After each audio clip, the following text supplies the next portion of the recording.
Why are women called gold diggers, but there's not a name for men who only date attractive women? Does this really have to be explained? Oh dear. So, most men typically only date those that they are attracted to. That's called normal. Some women will date a guy whether or not they're attracted to him or not, specifically because he has money. And that's why they are called gold diggers.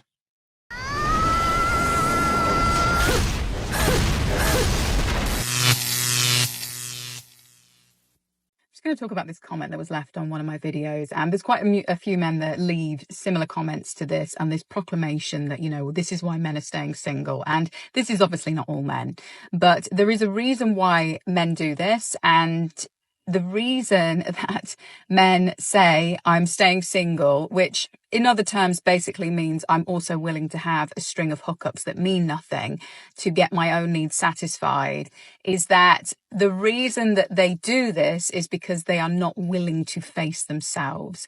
Any man that says, I'm staying single is because they do not want to be in a situation that is causing them to face parts of themselves that have been denied, that have been repressed, where they are not taking accountability for the way that they show up in relationships. And obviously, if they're not in relationship or opening themselves up to the right person, they're not going to have this mirroring. And so by isolating and saying, this is why men are staying single, it's just basically another way of saying, I don't want to face myself. Because unfortunately, in Western society and sort of in the modern world, men are becoming apathetic. They're becoming more feminized. And when wounded feminine energy shows up in men, it causes them to lack accountability, to not want to take responsibility, to be flighty, to not commit to things, which is automatically a massive turnoff to women that are in a healed feminine energy. And so the sorts of women that they would actually, thrive in relationship with, they're not attracting anyway, because they're not opening themselves up to the possibility that actually they're the ones that are responsible for the type of women that they're actually pulling in the first place. And so it becomes this vicious cycle. But when men say, that they're staying single as an act of, trying to control their circumstances, the reality is underneath that, they're feeling very much out of control. And because they don't have a language for communicating, what's going on underneath, because no man that is in a healed masculine energy is going to make this proclamation and decide that he's going to be single for the rest of his life. Stop it. Get some help. I've always wondered why women believe that every decision a man makes is emotional, when in reality, men tend to be very direct with what they say and do. I've always said that personally, I don't like seeing a man alone, because I believe that when a man does things right for himself, it's hard for him not to find a good partner. Now, this woman claims that any man who chooses to be alone does so out of fear or lack of options. But many times these are men who have already been through too much drama, who have lived through disastrous divorces, and who now simply want to build a peaceful life for themselves. Being in a relationship has its benefits, yes, but many people ignore the risks that come with it. A lot of men have already experienced more losses than gains, and that's why they choose not to get involved again, all to preserve their peace. Because when you look at the way that obviously masculine energy thrives in life, it is to build, it's to continuously have something to move towards, to build some sort of legacy for self, and to feel as if they're creating a foundation, and building something. And so when you're saying, I'm cutting off my own growth, which is obviously what comes from being in a relationship anyway, they're automatically showcasing they're not actually in their masculine. Because to get to the end of your life and basically look back and say, I worked a job that was okay, that paid the bills, sat on my own money so I didn't have to pay anything, for women, and, got to the end of my life with a string of hookups. You look back at that as a legacy for a male, and the level of regret that would come with that is not going to feel good.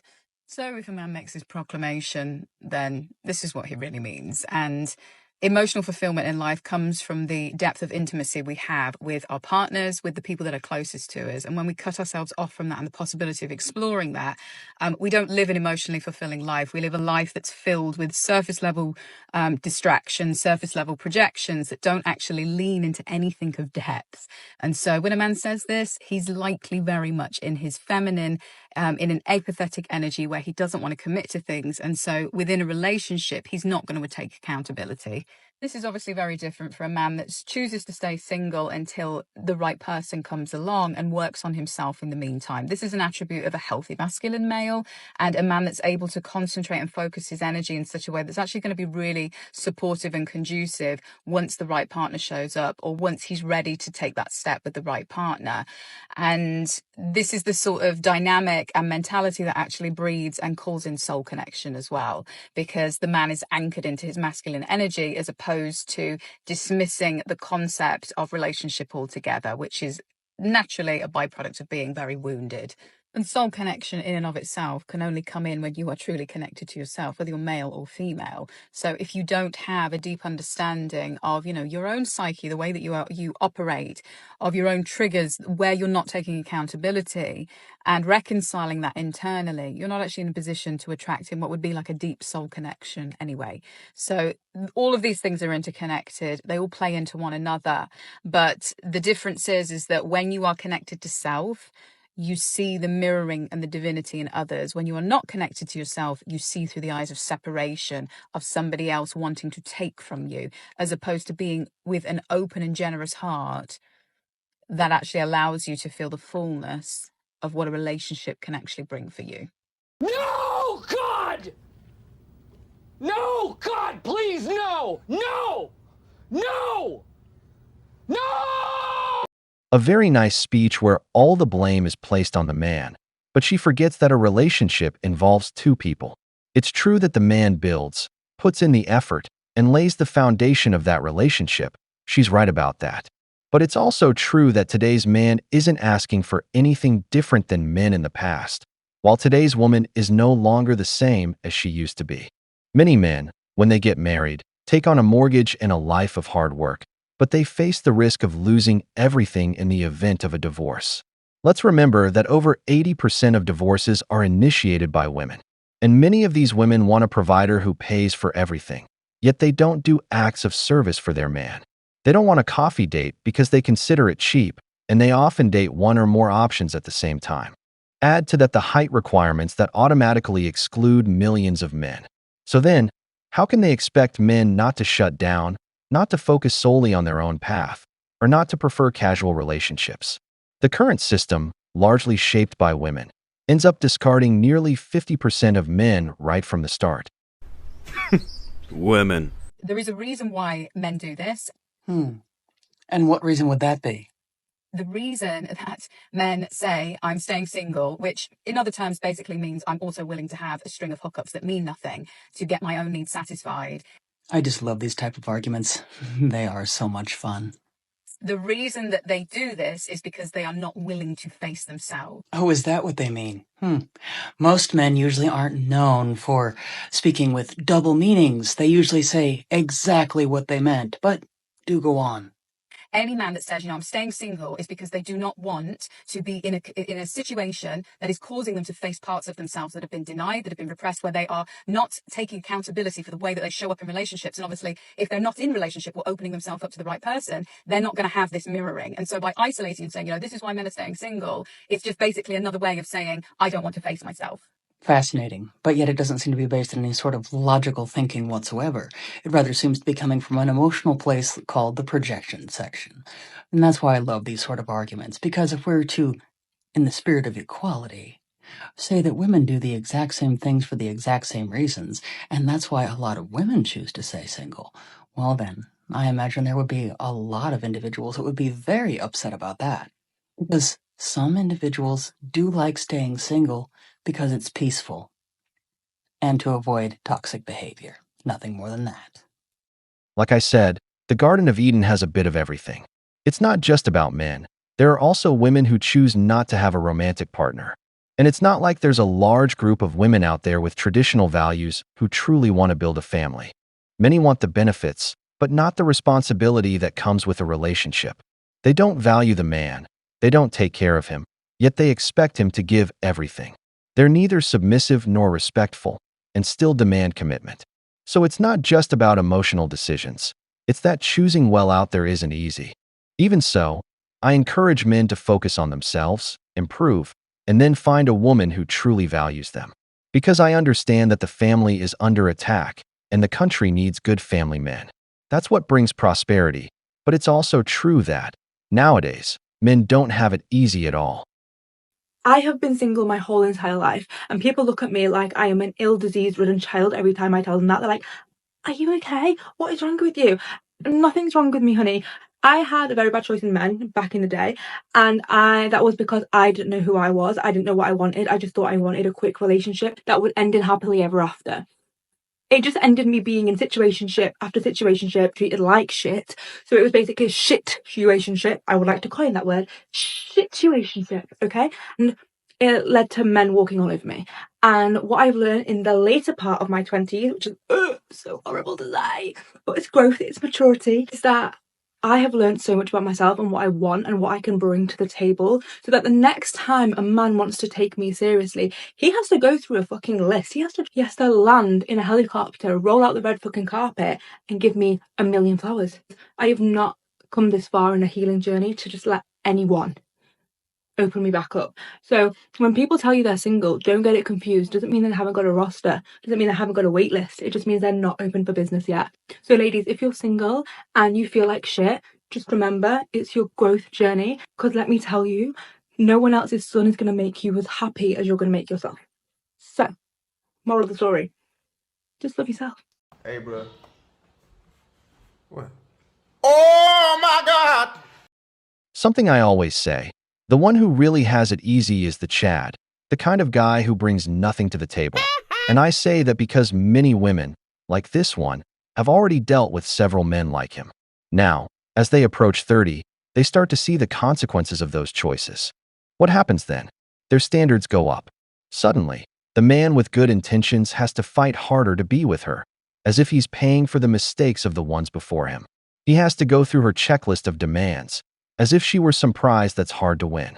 That's what ends up exhausting many men. Because the one who comes in seriously, ready to build something real, has to put in twice the effort just because he's not the guy she used to have fun with. And that's where a lot of men decide not to play that game. If you're currently single and you feel lonely, please remember it is always better to be alone than to feel alone in a relationship. There are so many more people than you think that are in relationships where they, number one, settled, but also they're the only present one in that relationship. The other person either A, isn't emotionally intelligent enough for them, isn't willing to fix problems, and the other person is just tolerating them, is just not the other person's ideal match, but they just want to make it work, so they kind of just stick around. And I'm not trying to say these things to be negative or pessimistic. Relationships are amazing. Love is amazing. I am such a supporter of being in a relationship, truly. When you're with the right person, it is so worth it. However, this is for anybody that's single and feels bad about it. Why would you ever want to be with somebody where you feel alone in the relationship? You're the only one working on problems. You're the only one bringing up ways to be stronger as a couple. You're the only one trying to solve things, and the other partner does nothing. That's an awful situation. So just remember, even though social media can seem convincing and people can try to make their relationship seem so perfect, unfortunately, most of those people are not as happy as they seem, and you will find your person. Do not settle. Don't settle. I won't deny that she's partly right in what she says, but she presents it as if she were some kind of prize that has to be earned. On top of that, the idea of the ideal partner doesn't exist. A real relationship is built on two people willing to help each other improve and grow together. Most, if not all, marriages have something that doesn't work. They're two different individuals. They're not going to agree on everything, and that's completely normal. That's why you talk things through, make adjustments, and work things out. But this woman keeps holding on to a perfect fantasy that doesn't exist. And because of that mindset, relationships today don't last. At the first crisis that breaks her idealized story, she walks away. She wants to start over with someone new, or she stays waiting for the perfect prince, only to end up hitting the wall in her 30s, desperate to find a beta provider to save her. But we all know, the wall doesn't forgive. If I end up in the happiest, most loving, healthiest relationship, married with kids, whatever it is, I can promise you I will still hate most men. So what is the rational reason behind that? And that is something that I genuinely don't think will ever change, because there are so many men that treat women so badly. So the rationale here is because of the actions of some men, they are therefore deciding to despise the majority of men. If I truly find one that is just like the outlier that genuinely treats me good and treats other women well, You're like, he's just one of the good ones. One of the good ones. Interesting. That sounds like something else I've heard before. That's not going to change my outlook on the majority of men and the way that they go about their lives in society. Is anyone else picking up on the fact that this is the exact same logic that some individuals use to justify racism? I truly don't care that I feel this way about them because I didn't create these feelings. They did. So what they're saying is essentially they can't control their own feelings, nor their reactions to other people's behaviors.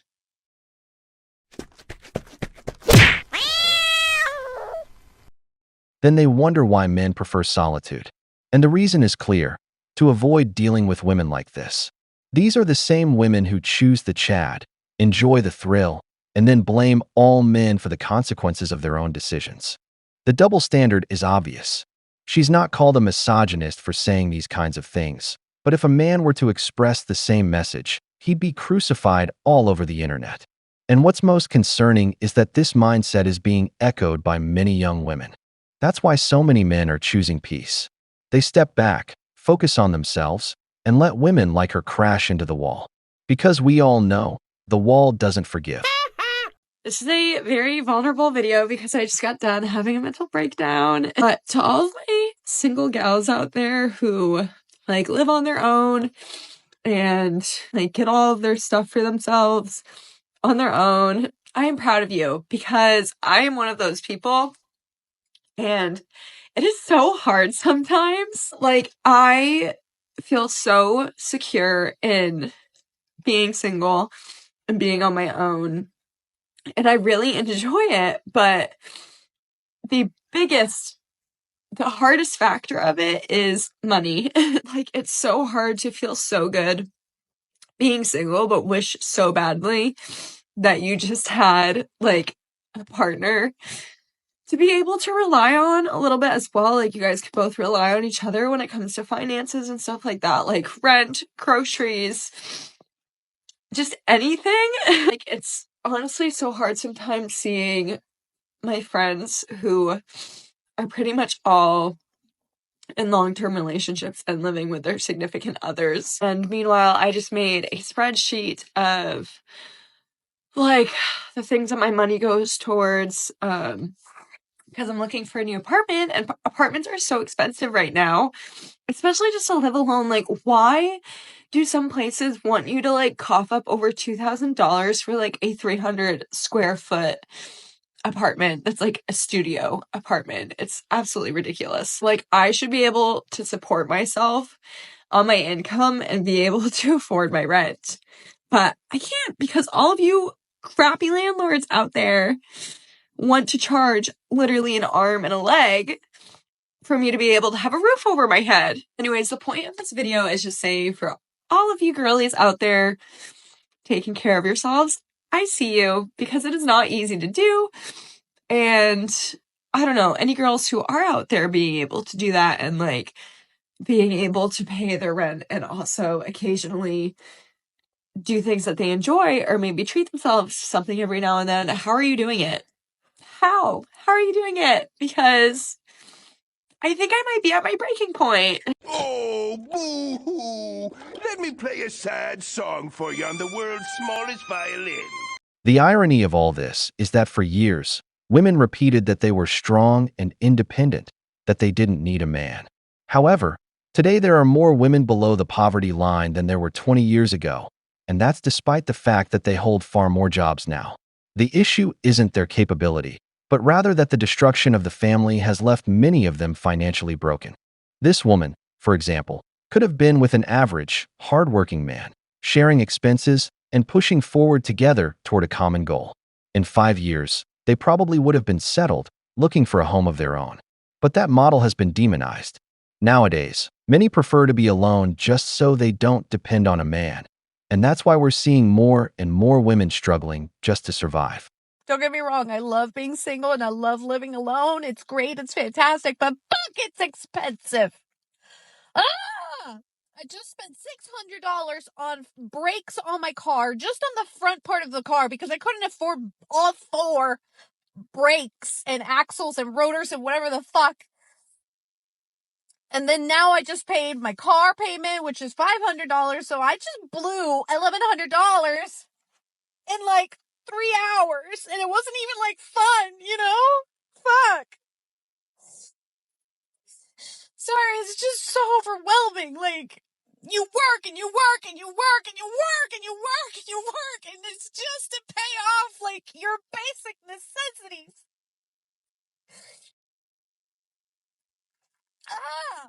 And you can't, like, in this city that I live in, public transport, please. If I were to do public transport, it's like asking to get raped, and I really shouldn't be crying because now I have to go to another work event, and now I'm gonna be all puffy. I'm just...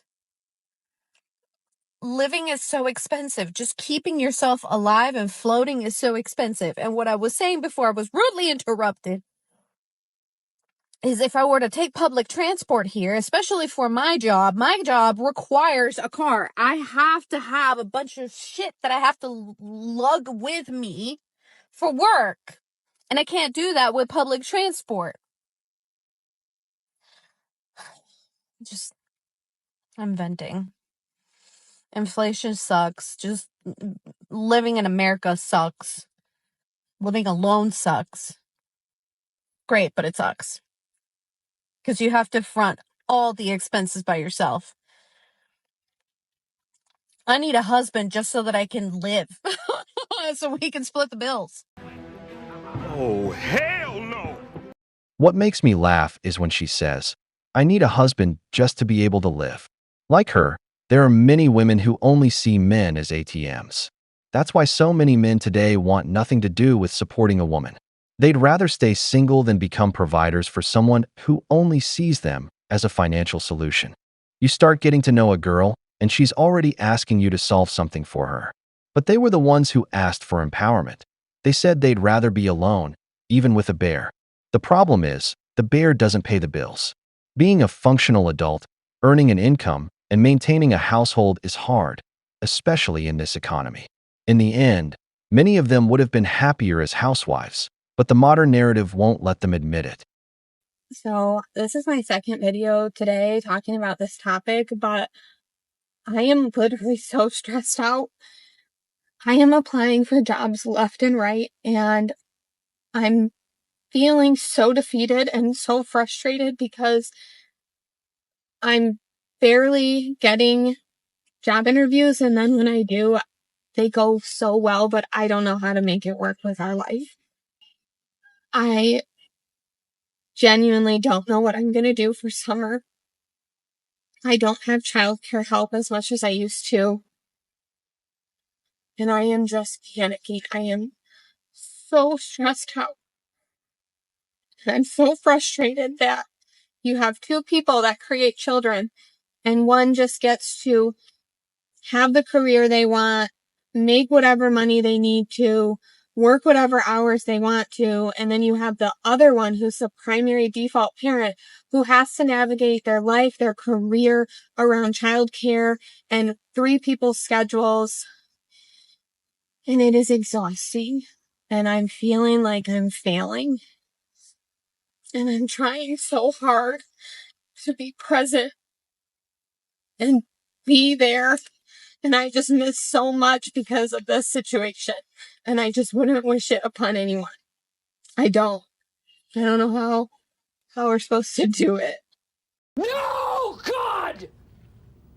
No, God, please, no! No! No! No! If there's a married woman watching this video, I want you to take a good look at this woman, because this is what awaits many who decide to leave their husbands. A lot of women buy into the narrative of radical feminism, the one that spreads resentment and tells you to leave your husband over any trivial reason, promising that you'll be better off alone, even if you have a child with you. But in the end, the opposite happens: a divided family, a harder life, struggling to maintain the lifestyle you once shared, a child lacking due to the absence of his father, and a woman who is exhausted, anxious, depressed, and carrying the full financial burden on her shoulders. That's what they don't tell you when they urge you to break up your family to be happy. I think there are a lot of people out there who think that being a single person is really easy financially because they're like, oh, well, you only have to pay for yourself. And like, Wrong. Yeah, I do only have to pay for myself, which means I have to pay for my rent entirely by myself. I don't split it with a partner. My council tax bill, even though there's only one person, is only discounted by 25%. So if you're splitting your bill down the middle with a partner, I'm still paying more than you individually. My energy bills, yeah, okay, I pay less than you, but I'm not paying half because most of that cost is a standing charge. If I want to go on holiday, I have to pay for the room or the cabin entirely by myself. If I want to get a mortgage, I have to have a bigger deposit, and I can't get approved to borrow as much because I only have one income. Like, financially is really, really difficult to be a single person, and I think more people need to remember that when they're talking to their single friends. I was reading a study that pointed out that one of the biggest destroyers of wealth in the United States is the lack of families, whether in common law unions or marriage. So many single people create problems that range from increased demand for individual housing to greater consumption of services separately. There's also a direct impact on health, especially for women, who often carry the full financial burden.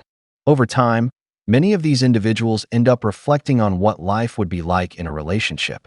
They realize how much less they would spend if they shared their life with a stable man, and how much faster their financial growth would be when two people are working and pushing toward the same goal.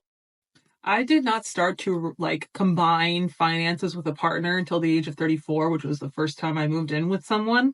I had lived my entire life on my own, I had my own house, have always paid for my own life, my own trips, my own dreams. And the financial benefits you receive when you start to couple up with someone and join forces is staggering. It is so expensive to be a single person. And I'm not saying this to throw a pity party, but just to recognizing that that's just another added layer of the struggle. If you're chronically single or someone who's never been in a relationship at all, as someone who identifies as a late bloomer. And it just blows my mind how the world is meant for partnered people. It's built for partnered people. And not that single people pay a penalty, but it just means that everything's a little bit harder financially, emotionally, when you don't have that other person. And hey, if you are happily living single, this video is not for you. But for those people who are struggling with it, this is where this is another, it's like salt in the wound. I'm a financially independent person. I don't need anyone to cover my bills, but will be the first to tell you that it is helpful knowing that there is someone in life helping push you both forward, just in all the ways that matter. So it's just a hard part. It's just a hard part of the single struggle I want to recognize. That's exactly how it is, and it applies to everyone, even to men. Many men in healthy marriages can attest to this. Even when the woman stays at home and doesn't bring in a second income, there's still significant savings. Just having a partner who manages the household, takes care of the details, and provides emotional support is already a form of contribution that adds to overall well-being. Now, women tend to see even greater benefits because many men have a strong drive to be providers and end up covering almost all of the household expenses. This allows many women to keep up to 70% of their own money. They don't have to worry about working extra hours just to make it to the end of the month. Living alone might be good in terms of freedom, but it's still expensive. That's why today there are more people living in poverty than ever before. If a man's stingy with his money, he's going to be stingy with everything else. That means he's going to be stingy with his time. He's going to be stingy with his love. He's going to be stingy with everything. Do you understand that money is easy to come and go? Okay? Do not fall into the trap of thinking that money is not easy to come and go. You can work, you can do so many things, especially as a man. It is so easy for them to make money. If they're not making it, that is on them. The entire game is literally created for them by them, making us or pushing us out. Okay? And we're still fucking winning at it. So if this guy does not want to provide for you, wants you to invest your time, your energy, sleep with him, do all of these things for him, serve him like he's a fucking king when he's not a fucking king, he's a fucking loser. Okay? And you as a queen don't know your value and are serving him and are giving him everything without getting anything in exchange? No. That man is gonna literally make you hate life. Period. Coming to you from a woman.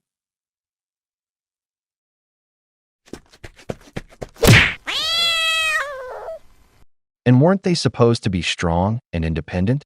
What many women don't understand is that no one gives men anything for free. And the funniest part is that some actually believe that when they get with a man, he's supposed to cover all their expenses. There's a reason why people say that when a man gets into a relationship, he becomes poorer and the woman wealthier. Because his money is for the relationship, but her money is only for herself.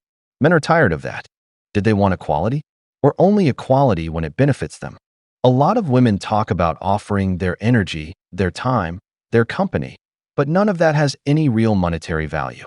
The irony is that men offer those same things too, and on top of that, they're expected to provide financially. Don't get me wrong, a real man takes care of his wife or partner, but of a woman who supports him in growing, not of some gold digger he met a month ago who only knows how to spend. I had a terrible experience dating a man with hundreds of thousands of followers on TikTok that calls himself a dating coach. Yes, this is the man I've been referencing in several of my videos. This was my worst dating experience, but my biggest lesson. And this is the first time I experienced love bombing. It was a very intense form of emotional love bombing for me. He moved things super quickly from day one. He was able to get me to trust him very quickly, which is my fault. Like, I was naive. I should not have trusted him. He was able to get me to a very emotionally vulnerable, intimate place with him very quickly, just for him to literally flip like a switch. Like, he played me. Because I never experienced love bombing or anything like this type of behavior, I did not pick up on any of the red flags until much later. I've never been so hurt by someone in such a short period of time of knowing them. Like, the entire relationship was like 5 weeks. Part of the reason I trusted him is because of his platform. I just assumed he was mature. He's also 9 years older than me. I assumed he was emotionally intelligent. I assumed at the bare minimum he wouldn't play games with me because his whole platform is about dating with intention, clear communication, like not playing games with people. He proved me wrong though. Anyway, Nico the Daddy Academy has a new talk show coming out on YouTube, and I am a guest on the second episode, I believe it is. I told Nico this story in a lot more detail, so I'll post a link to it when it comes out. But yeah, this man should not have a dating platform with a female audience and so much access to women that trust him through his platform. Like, that's how he got me. Low-key kind of scared of this guy because what are you doing? Women should know about him. No, God! No, God, please, no! No! No! No! The first thing is that any man who dates a lot of women usually has qualities that attract them, from his looks to the way he talks. If you got attached to him quickly, it's because there was something about that man you liked, something that seduced you. Nowadays, though, that type of man gets labeled as a narcissist, an abuser, or any other degrading term just because he had a fling. And it's even worse when the woman didn't want him to leave, because apparently, only women have the right to end a relationship. And let's be honest, it didn't go that badly for you if you took those moments and turned them into content for your social media. So, you weren't having a bad experience. You were running a business. This is a dating lesson that I had to learn the hard way. Cheap men are not only cheap with their money, but they're also cheap with their time. Meaning, they do not want to lift a single finger or put any effort into seeing you or planning anything for you. Honestly, they're just lonely people. So they're just looking for a text back, a snap back, or a call back because they're bored. Like, no one else wants to talk or see them. So they're honestly only reaching out to you to fill some void in their life, which is usually boredom. But you're not a bored woman. You're ambitious and you have things going on in your life. So block and delete him. I don't know. I wish I got this advice earlier in my life. Would have saved me a lot of headaches and would have saved me a lot of time too. Anyways, stay crazy, my friends. Hey, bro. What? Oh my God! Woman, stingy men don't exist. You're simply not the woman that man wants to spend his money on. Any woman watching this, learn this lesson. Men do spend money, but only on the woman they consider valuable to them. That's why so many fail when they see a man being generous with his girlfriend or wife, giving her gifts, taking her on trips, treating her with care, and convince themselves that if they manage to steal him, he'll treat them the same way. Then they face reality. That treatment isn't for everyone. A man only takes care of the woman he values, not just anyone who shows up. That's why the narrative some women push about finding a provider or a high-value man almost always falls flat. They assume those men would spend money on any woman, without realizing that the man who has money didn't get it by being stupid, and he's not going to waste it on someone he barely knows. Women. Stitch this video and tell me the craziest thing that a man ever did to you. I'll go first. I want to start this trend because I feel like so often women are told to shut up, not share their stories, and people ignore them. So share your stories. I want to hear them. So when I was 18, I was dating a narcissist, and his friend was house sitting, and he invited us all over to drink. My boyfriend brought a bottle of elderflower liqueur. The most fucking Vermont thing I've ever heard. I drank 3/4 of that bottle and a few beers. So I had alcohol poisoning, and there are 3 things that I remember after I did the drinking. 1, I told him to call EMS. He did not call EMS. 2, I tried to call 911. And he took my phone away from me and hid it. Final thing I remember from that night is he put me in bed. I felt my heart slowing down, and I genuinely believed I was going to die. I thought I was not going to wake up. He told me the next morning it would have been embarrassing for him if an ambulance came and his friend would have gotten in trouble. So that was worth risking my life for. Some important context for this too is that I had alcohol poisoning 3 times before that. I'm 4 years sober. I was an alcoholic. Not one of those times did I ask for EMS to be called. Actually, I got very upset when people did. Actually, one of those times, he was the person who called EMS. That was before we were dating though, so I guess I couldn't embarrass him then. So yeah, he left me for dead. I'm a lesbian now, and I hope his dick falls off. Now that ending caught me off guard. First of all, that whole women stay silent thing? I seriously doubt it. TikTok is full of women talking about everything, and that's exactly why my channel even exists. Second, how can you call a man a narcissist when you were an alcoholic? And I don't even want to imagine the kind of guys you were dating. Of course they wouldn't call an ambulance, because while you were headed to the hospital, he'd probably end up in jail with the amount of substances they'd likely find at the scene. On top of that, you said it had happened before, that he once called, and you'd get mad when they did. So, make your story make sense. All you're really doing with this is making it obvious that your life is a complete mess, to the point where you even switched sides. You really can't make this crap up.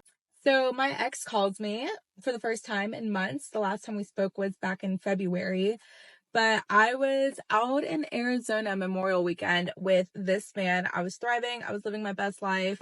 And Sunday night, I get a call from him. And it's like, he always calls every time I'm on vacation. Anytime that I'm out of state, thriving and living my best life is when he decides to call. It's almost like he can feel that I'm having fun and thriving and enjoying my life. However, because I was with a different man, I didn't answer, obviously. Did I reply or did I text him? You texted him. I'm sorry, I have a missed call. But ladies, they always come back. They always come back, and it's not always for good. Doesn't mean that they have good intentions. Everything you're describing here is a toxic relationship with your ex. The kind where you break up and get back together, where you walk away and somehow end up back in each other's lives. That kind of relationship where both people are toxic, but they keep coming back anyway. That's exactly why the guy called. Because like you said, I'm always living my best life, but it's already happened to you several times. And just because it didn't work out this time doesn't mean it didn't work before. So of course Chad is going to call. He wants to see if this time it's for real, or if you're just going to come back again. Here's the requested story time about how my CEO boyfriend James cheated on me multiple times with his employees, and what we're doing to set him straight. So my boyfriend and I have been dating just over 6 years, and I thought it was a really healthy, happy relationship until a few days ago. My boyfriend owns his own company, a jewelry company called Manosphere. My best friend actually works in their office, and she sent me some tea the other day. She had told me that she found out that while my boyfriend was claiming to be working late nights the past few months, he was actually cheating on me with multiple different girls in his office who worked for him. As you can imagine, I was pissed and immediately got my stuff from his place and left. But he needs to know how badly he messed up. Him and his IT team have used different discount codes to test out things on the website to fix bugs. Codes that, of course, I have. I'm gonna leak them to get back at him for what he did to me. The first code I'm leaking is literally 100% off your first order. Use code TEST100 at checkout and your entire cart will literally be free. Keep this low key, y'all. I don't want him to sue me. Go off on this, girlies. He deserves all of this. I love you all. Cocaine's a hell of a drug. Here we have a great example of marketing disguised as a story. Now, all the women will go rushing to take advantage of the discount, when in reality, they're just being used by this woman as part of her strategy. But to be honest, there are plenty of feminists who love jumping into these kinds of stories, the kind who love spreading hate. Hopefully that guy at least makes some good sales, because she's giving him free advertising. I cannot talk to younger guys. I just can't do it. The other day I was at the bar and this guy walks up to me and he's like, "Oh my God, like you're so gorgeous. Like, what's your name?" And I was like, "Oh, thanks." He just looked young. Okay. He looked like he smelled like an SAT. Like he was hot off a Scantron. Like he looked young. I was like, "I'm just wondering, like, how old are you?" And he's like, "Why?" And I was like, "Oh, nothing, just like curious." And he's like, I'm 21.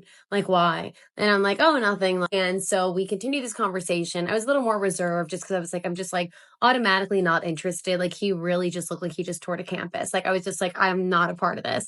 And then he was like, "Why are you like holding back? Like, I feel like you're like being reserved and like you're holding back information from me." And I was like, yeah, I don't want to be the one to break it to you that like in a couple of years you're going to be thrown off the family plan. I don't want to be the one to tell you that Medicare sucks. I don't want to be the one to tell you that love isn't real and like you do the best you can and like the 20s is really depressing. Like there was just so much crushing weight on me of reality. And he's like, "I feel like you're really holding back." And I'm like, yeah, because rent is expensive, all right? Living alone is hard, okay? Landlords suck. I have roaches in my bed. Like, you don't get it. Like, he's just a kid, you know? So I was like, I think I should find your babysitter and we can talk later. Stop it. Get some help. My God, brothers, what a rough life this woman has had. First, I have to give credit to the young man. He did the right thing. He took a risk, approached her, tried to flirt, and get to know her. Just for that, in my eyes, he already won. Now, the woman was the wrong one. Because with everything she said, it's clear she's had such bad luck that I'd honestly recommend she go to the beach and throw herself backwards 3 times. Maybe that'll wash the bad luck off. She just can't catch a break. And from the way she talks, it's obvious she's single.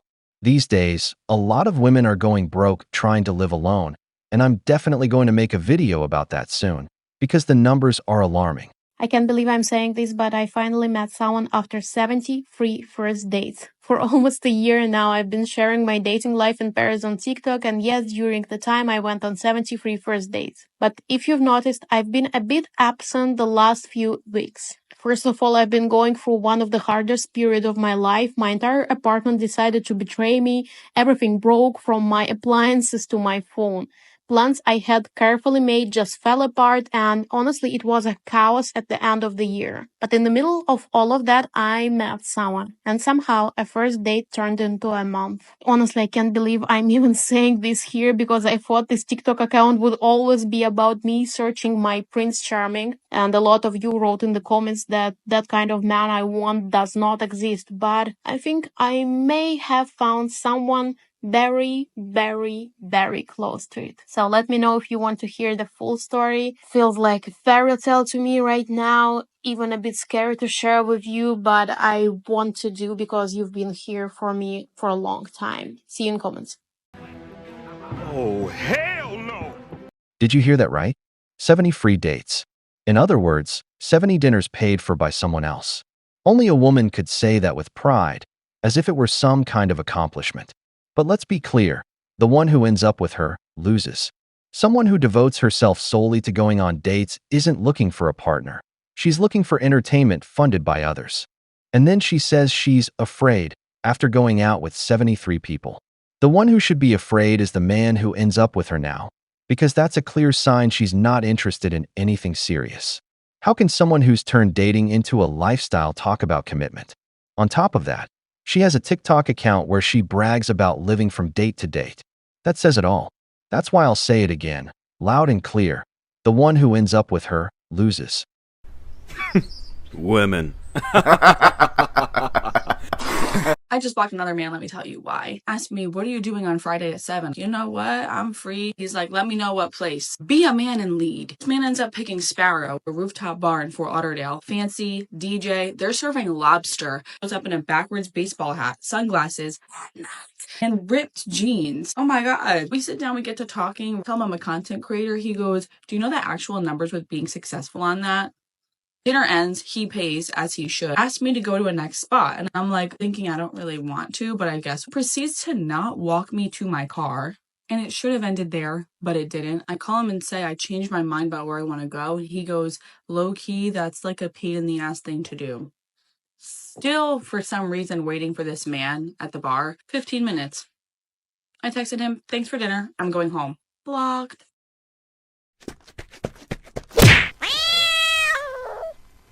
She dismisses him just like that. The real question is, what did this man do wrong? He chose a place, paid for dinner, even had another plan to keep the date going. In short, he took the initiative respectfully. But she decided to change locations without saying anything and blocked him before he even arrived. That kind of attitude discourages any well-intentioned man, because no matter how much effort you put in, if the other person has no consideration, it all goes to waste.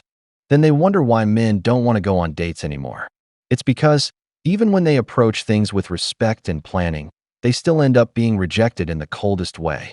She doesn't appreciate it because she knows she can just repeat the cycle with someone else.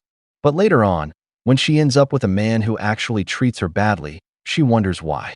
Maybe it's because she let go of the one who was truly worth it.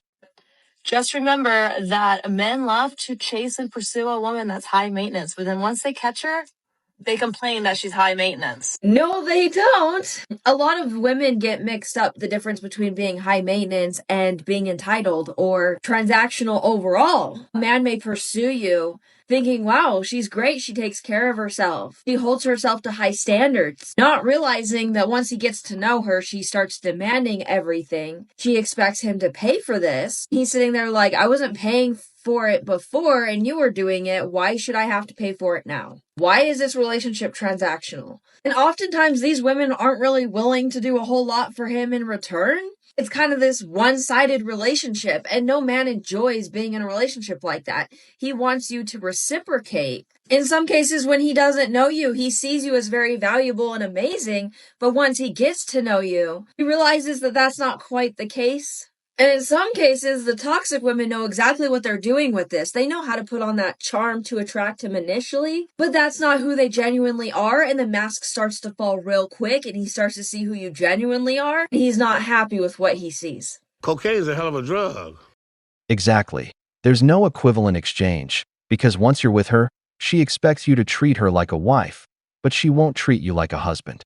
She immediately wants to put all her burdens on your shoulders. But when you ask her for something, she takes it as a demand or even an offense. There's no balance. She asks for a lot, but offers very little. She expects to receive everything a legitimate wife deserves without giving even half the commitment or effort. This frustrates many men because they feel like they're in a one-sided relationship. That's why men change. That's why many men walk away.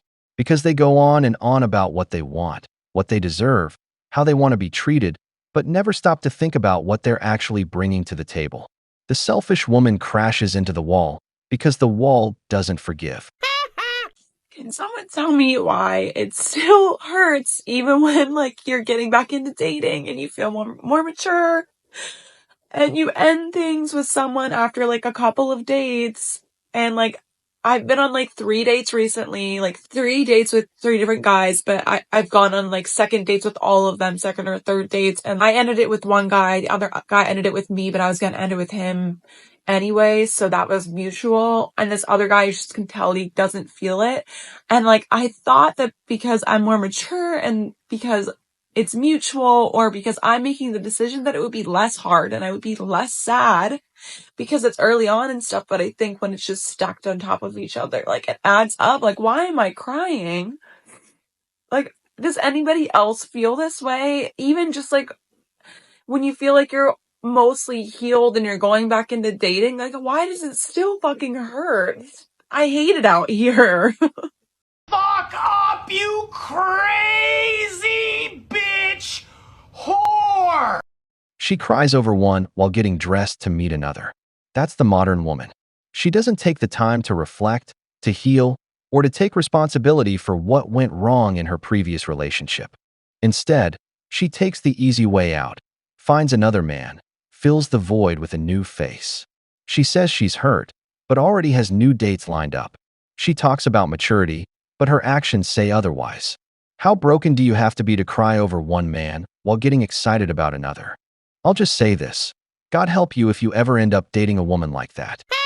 You want to know how you know you've been single for really long and you have no roster and there's just absolutely nothing going on in the romantic department of your life? When you're out to dinner with your girlfriends, like everyone's kind of like going around the table, like talking about guys, talking about their relationships, people they're talking to, situationships, long-term relationships, when they're going to get engaged, blah, blah, blah. Everyone has their little spiel. And you're sitting there thinking to yourself, like, wow, I have actually nothing to contribute to this conversation because my love life is so boring and non-existent. There's not even any residual drama from anyone I talked to recently. There's nothing. There's no lingering feelings. There's no hatred. There's no one trying to talk to me. There's no one I'm trying to talk to. There's no one I really even have a crush on. I would say probably the most exciting thing going on in my life is that I went home and my mom made me go to a tennis lesson and I thought the tennis pro was really cute, but I will probably never see that man again. And thinking about him as a potential crush will just occupy my brain for a little bit. Just a reminder that being fully single, like I'm talking zero attachments. There's zero men in my life, nothing. It is really boring. And sometimes when like that conversation comes up at dinner, you literally have nothing to say. I'm drama free, I'm content, but I guess I'm a little bit boring. I don't have any stories and I feel boring. In short, she's lonelier than a Coke bottle in the Sahara Desert. This is the legacy of radical feminism. Single women, no love life, getting older. Many don't understand that the absence of real masculinity, combined with the number of men who've stepped away from the dating scene or simply want nothing to do with them, has created this crisis. There are more women than men, nearly 6 million more. If you subtract gay men and add those who no longer try to win over any woman, it's obvious the number of single women will keep rising. That's why so many are like her, without a partner, without even a dog to bark at them. The wall keeps collecting its dues, brothers, and by 2030, it's estimated that 45% of women over 30 will be single. What'd I do with Bobby Bell and Tamisha Bell? I'm here. Here. What'd you guys do now? You told me you listened to and understood the rights, right? I do. And how much do you think is owed, Mr. Bell? Now I got a new statement from Citizens last week. They said the mortgage is $35,028.90. Plus, I got a shut off from DTE for $2,556.51, which that total is $37,585.41. How much were you renting this house to her for, sir? Excuse me? I didn't hear your question. How much were you renting the house for? $3,200. I was nothing. She's just supposed to be assuming the mortgage, taking care of the mortgage, and making sure she paid the mortgage every month while she was there. I was making no money, no profit off of it, or nothing like that. Were you two in a relationship? We used to live. Slow down. Were you two in a relationship? Yes, sir. Yes. And the house is in your name, right, sir? Yes, sir. And somehow And I am on a deed. She is not. You are what? She is not on the deed. She says she's on the deed, but she is not. I am on the deed. And either way, that doesn't still make any payments, being paid. You haven't paid the mortgage, ma'am, for 10 months? So let me explain. If I can explain, please. So the house was in bankruptcy, and then the house went from bankruptcy. It was in bankruptcy for almost 2 years, and then it went from bankruptcy to a modification. From a modification to a forbearance. Once again, when it was about to come out of forbearance, then we found the buyer for the house. After we got the payoff to sell the house to the buyer, we found out we were upside down in the house. So now Bobby wants me to go back and pay what he would have gotten if we weren't upside down in the house.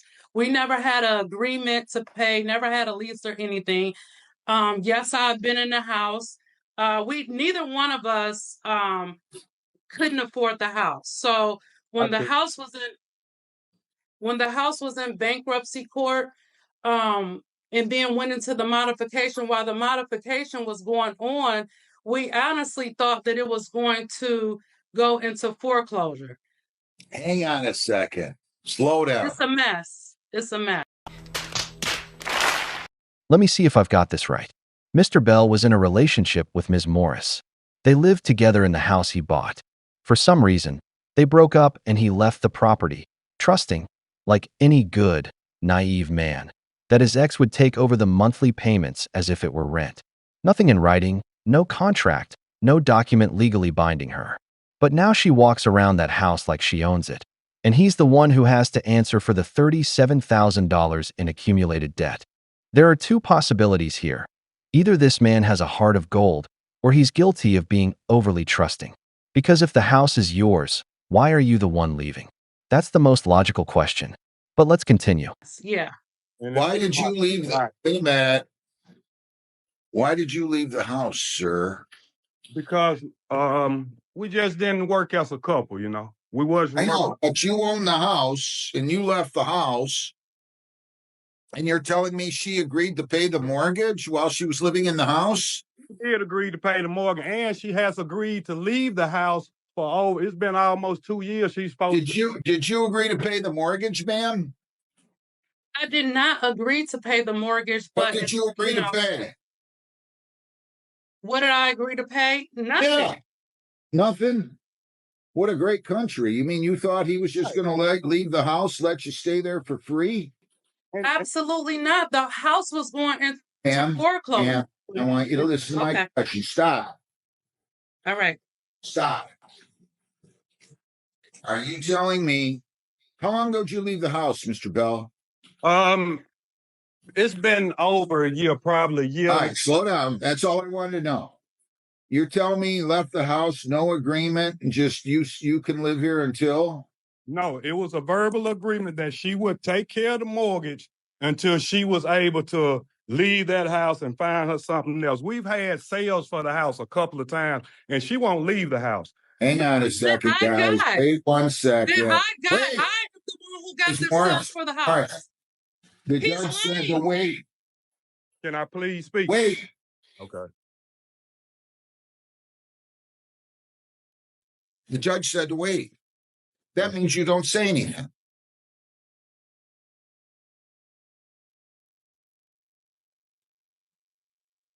Well, I can't say that this isn't something that I've seen happen before.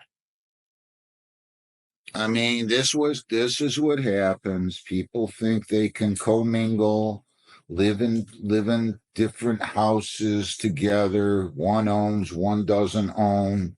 One rents, the other doesn't rent. And now you guys got yourselves in a big pickle. Mm-hmm. I mean, this doesn't seem right. You just can't imagine living in a house that has a $3,500 mortgage payment for free. I mean, this would be a great country. Maybe they'll let me live in their houses in Hollywood for free. I don't know what to tell you two. Don't interrupt me. I think you both better get some lawyers in here that know what they're doing. I'm adjourning this 2 weeks. You guys get some lawyers. That's what you need to do. This is an expensive asset you're talking about.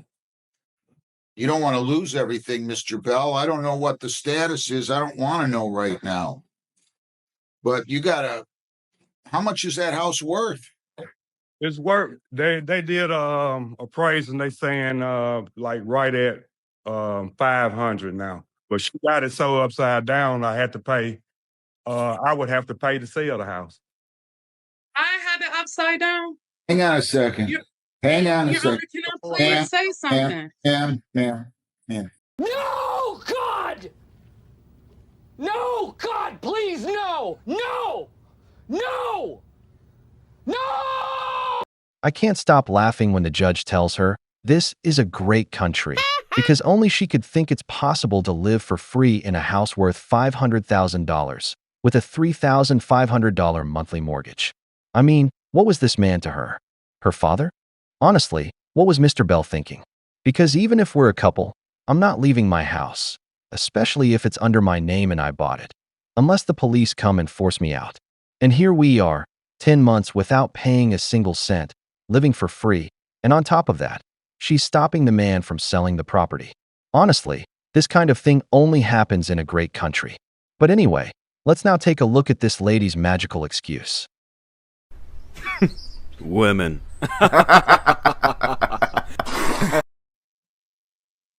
I'm not going to be here to referee this right now. I'm not going to let you guys squabble across the cameras here, telling one why the other one got it upside down, or he did, or you did, or anybody else did. I'm adjourning this to June the 16th at what time, Jen? And you're going to 10 come a.m. at 10 a.m. and you're going to come back with some lawyers. And then we're going to set it for trial. Okay? I mean, you guys are both hurting each other at this point, as far as I can tell. But I don't know all the details, but I'm sure I'm certainly not going to resolve them now. But when Yeah, you tell take, him why you couldn't go to the. I had to get a restraining order on him. He was abusing me. It's a lot of stuff. A lot. Hang on. You check the records. I've called the police here so many times before. Ma'am, that's the first I've heard of it. Yeah, because you wouldn't let me talk.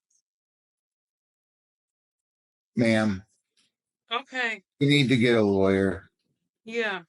Was he charged with anything ever? No, because they could never catch him here. He wasn't. Slow down. No. You said that you had restraining orders on him. Yeah. Did you get PPOs, or were these? I got a Hang on. I didn't think I was done talking yet. Did you think I was talking yet? No. Would you please stop interrupting me? Okay. Did you have charges that you filed against him where he was the defendant in a domestic violence charge? No, I just hang on. You said you had a restraining order. Did you go down to Detroit and get a PPO against him? Yes. All right. Is that PPO still in effect? No. Does that PPO have anything at all to do with the fact that you guys got yourselves in a deep issue here with regard to the loss of this property, whether it's Mr. Bell's owned otherwise, or you own some or don't own some? Do you guys realize does that have anything at all to do with this? Almost every case I've seen follows the same script. When there are no arguments left, the woman says the man was violent or that she's afraid of him. There's always some supposed restraining order, like it's a magic card that lets her keep everything. But here's the catch. There's no active order. Nothing. Not even charges. What's interesting is seeing Mr. Bell laughing. And rightly so, because this has nothing to do with safety or violence.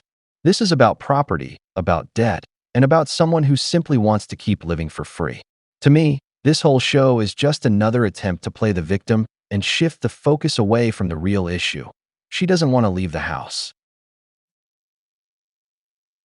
No, can I say this, Your Honor? Why are you bringing up issues that have nothing to do with the fact that this house is apparently underwater and he thinks that you owe him $35,000?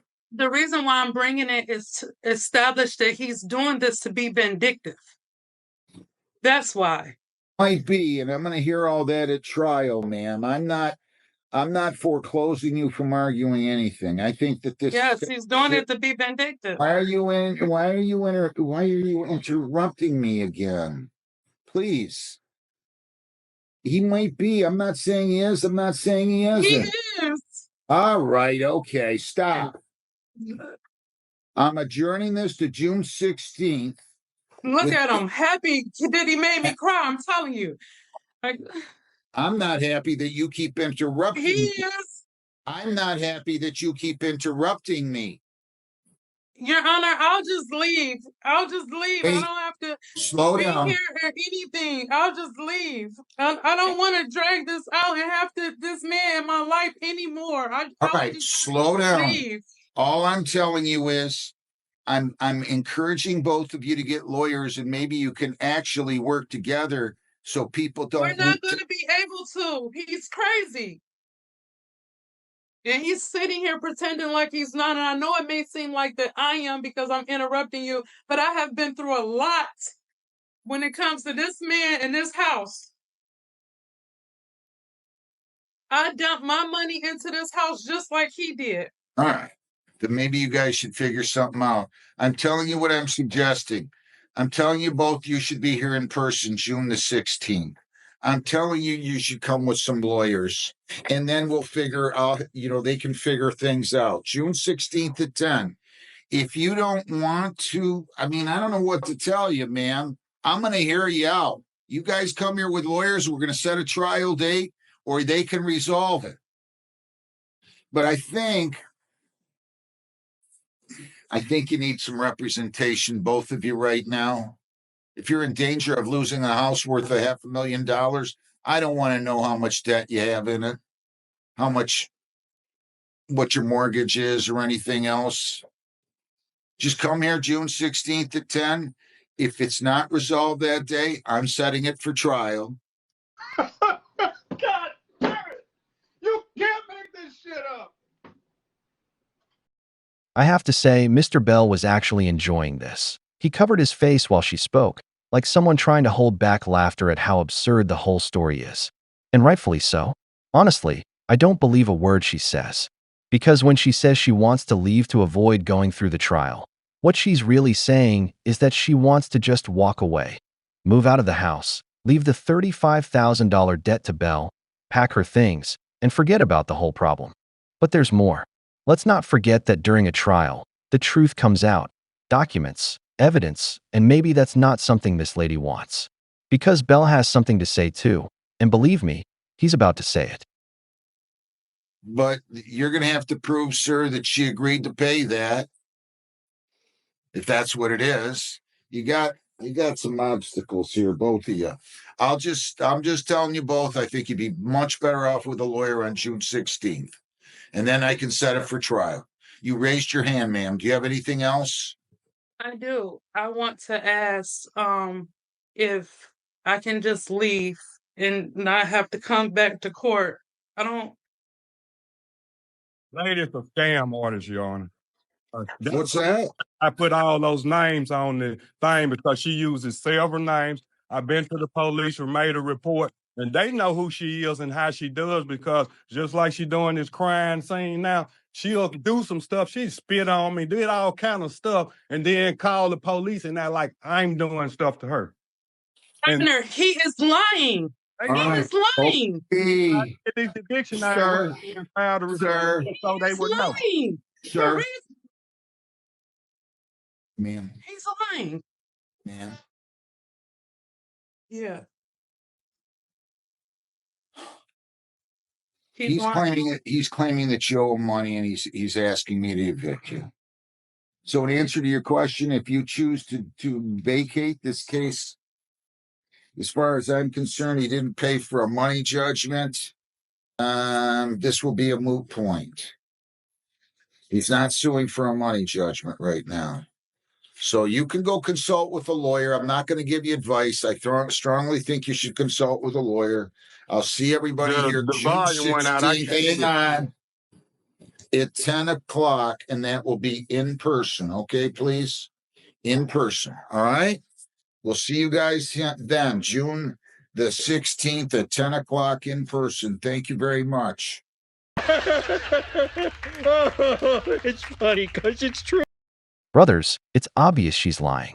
She's trying to walk away from the case because she knows that if it goes to trial, she'll get evicted and, even worse, she might be ordered to pay the debt she let pile up. She's not leaving because she's suffering too much. She's leaving because she's afraid more things will come to light. And if it's true that she uses multiple names, as Bell himself claimed, then what is she hiding? That's not something a transparent person does. Plus, here comes the classic script. Because she's a woman, she tries to flip the story by attacking the man, calling the police, and accusing him of abuse. We've seen that far too many times in this country. But if she says her name is on the deed, then why is she walking away from a $500,000 house? Because the act fell apart. The judge didn't buy the performance, and now she's trying to escape before this gets any worse. Mr. Bell better act fast, because losing a $500,000 home is no small matter. That's financial ruin. We've reached the end of the video, but before we go, the questions are for you. What do you think about this woman living in that house for over 10 months completely rent-free? Do you think Mr. Bell will be able to recover those $35,000 in debt? If you enjoyed the video, make sure to give it a thumbs up, subscribe to the channel, and hit the notification bell. Your support means the world to us and motivates us to create more content. Stay tuned for the next exciting video from the wall.